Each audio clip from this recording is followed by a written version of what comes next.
Let me be straight with you. Most videos about being broke in America are made by people who haven't been broke in 10 years, and they forgot what it actually feels like. I'm not here to tell you to believe in yourself or invest in stocks. You need rent, you need food, you need a plan that works this week, not in 5 years. So here's exactly what I would do, step by step, if I woke up tomorrow with nothing. No savings, maybe $200 in my pocket, in America, right now.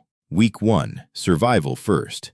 Step 1, before anything else, is stabilize the bleeding. The first mistake broke people make is trying to think big when they're in crisis mode. That's backwards. You can't think about building wealth when you don't know where you're sleeping next month. So week 1 is only about 3 things: shelter, food, and income, in that order. Shelter. If you have a roof right now, even a bad one, stay. Do not move. Every dollar of rent you save by staying put is a dollar you don't have to earn. If you don't have housing, go straight to your county's 211 helpline. That's the number, 211. They connect you to emergency housing assistance. Most people don't even know it exists. Food. SNAP benefits, food stamps, you can apply online in every state. If you're under a certain income threshold, you can get approved in as little as 7 days. Go to benefits.gov right now. This isn't charity. You paid into this system. Use it. Income. And here's the part that's uncomfortable. Your first income source is probably not going to be glamorous. DoorDash, Uber, Instacart. You can sign up and earn money tomorrow. Not $80,000 a year tomorrow, but $80 tomorrow. And $80 tomorrow is what keeps the lights on while you figure out the next step.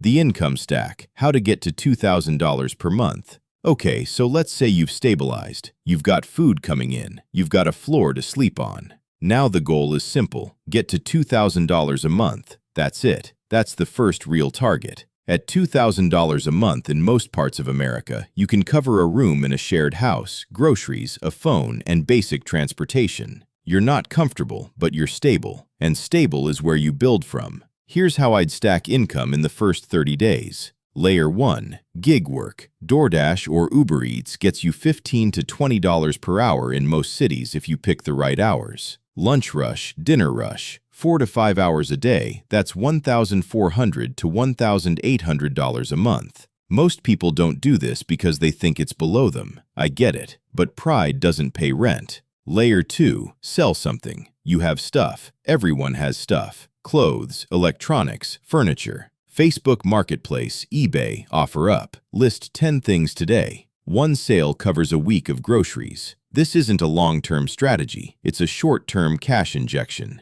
Layer 3. A skill you already have. This is the big one. Think about what you've done at any job in your life. Customer service, scheduling, writing emails, data entry, fixing things. There are people on Craigslist, Upwork, and local Facebook groups who will pay for that this week, not 6 months from now. This week. Start at a low rate, get the first client, get paid, then raise your price. The mindset shift no one talks about. I want to stop here for a second, because I know what happens when people watch videos like this. They take notes, they feel motivated for like 2 days, and then nothing changes. Here's why. Being broke isn't just a money problem, it's a decision-making problem under stress. When you're scared about money, your brain literally narrows. You can only see the crisis in front of you. And that's not weakness, that's biology. So the hack isn't positive thinking. The hack is reducing the number of decisions you have to make every day. Write down 3 things you're doing tomorrow, not 20. 3. Do those 3 things. That's it. 1 foot in front of the other. You cannot sprint your way out of poverty, but you can walk out of it consistently if you just keep moving.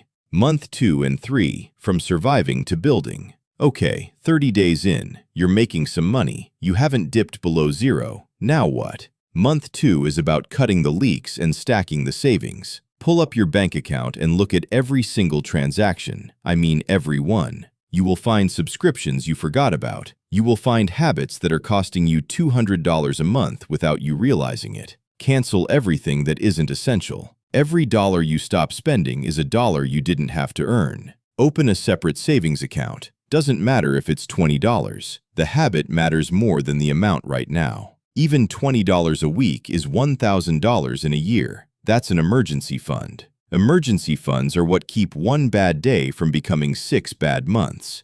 Month 3. Start replacing income, not just adding to it.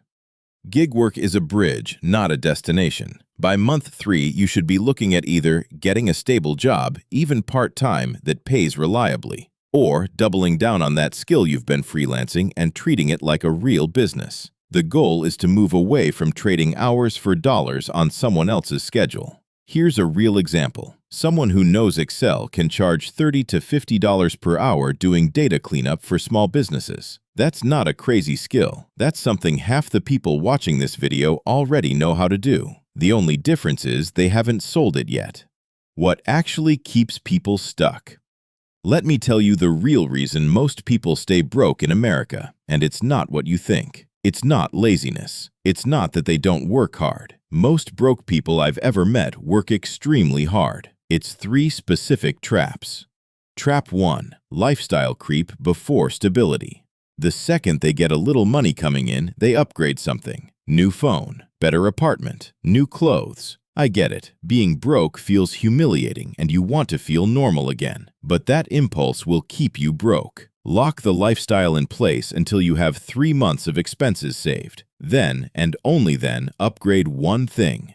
Trap 2. Isolating yourself. When people are struggling financially, they pull back from everyone. They're embarrassed. They stop reaching out. But the research is clear. Your network is the single biggest predictor of economic mobility in America. Not your education, not your skills, who you know. And relationships don't happen when you're hiding. Trap 3. Waiting to feel ready. Nobody feels ready to start. Nobody feels ready to send the first email, post the first offer, walk into the first job. You do it scared. That's the whole secret. The actual game plan. All right, let me wrap this up with the actual sequence. Week 1. Secure shelter. Apply for SNAP. Start gig work immediately. Week 2. Sell 10 things. List 1 skill somewhere people can hire you.